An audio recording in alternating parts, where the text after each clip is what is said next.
Let's return now to Senator Pauline Hansen's call for children with autism to be removed from mainstream classrooms. If you missed it, here's part of the One Nation leader's speech in the Senate yesterday.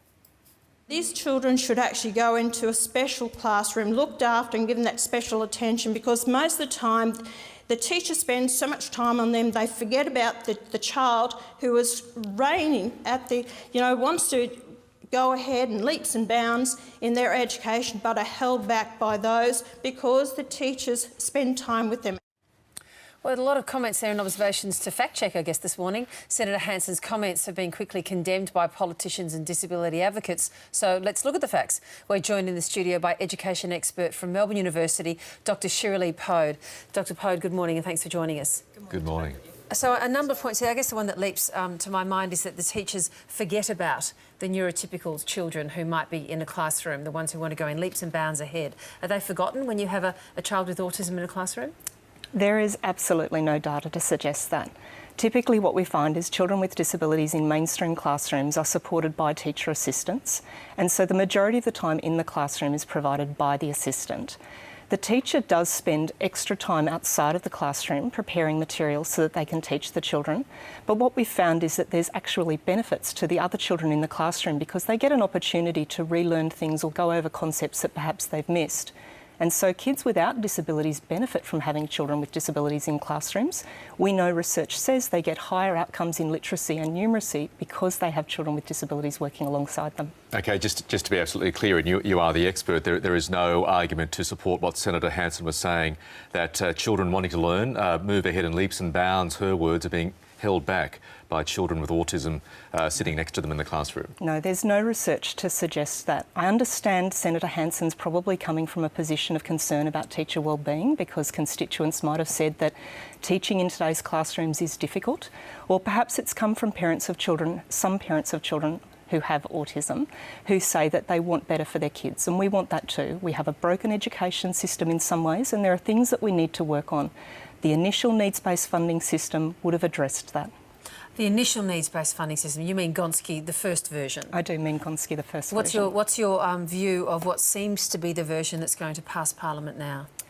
Well, the version that's going to pass Parliament now is not a needs-based funding system, so it's not going to address the full range of needs that the initial version would have addressed.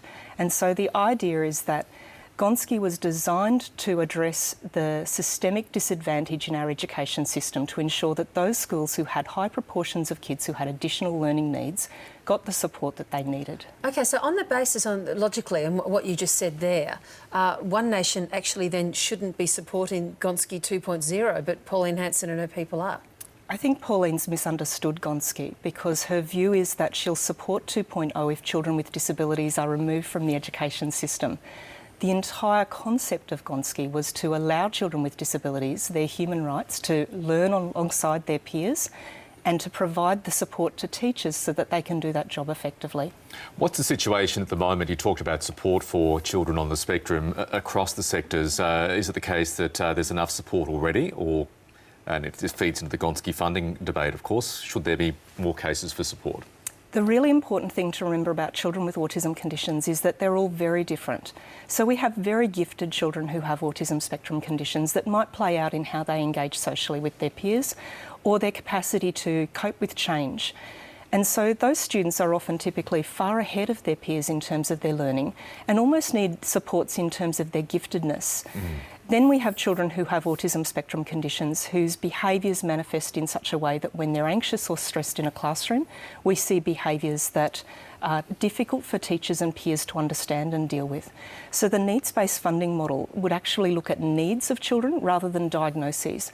And what Pauline Hansen has done is she's attacked all children with autism as being the same, and that's definitely not true. Dr Pode, interesting this morning. Thanks for myth-busting and fact-checking for us this morning. We appreciate the opportunity to talk today. Thank you. Disability advocates and educators alike really wanted to talk on this issue. Great. Thanks so much. Thanks, Shirley. Now, in response to Senator Hansen's comments, relatives of people with autism have taken to social media to share their stories. Holly Hughes says, "This is my fantastic son who attends mainstream school and won a maths prize in grade 1. Oh, congratulations. Yvonne Thompson sent pictures of her autistic brother and one of his high school paintings. Check that one out. It's extraordinary painting. Coalition Tea Lady, here's my son giving a history talk to high school students there and, of course, integrated into the mainstream high school that he's at. This one from Michael Brett. Our grandson creates a beautiful garden which he is very proud of.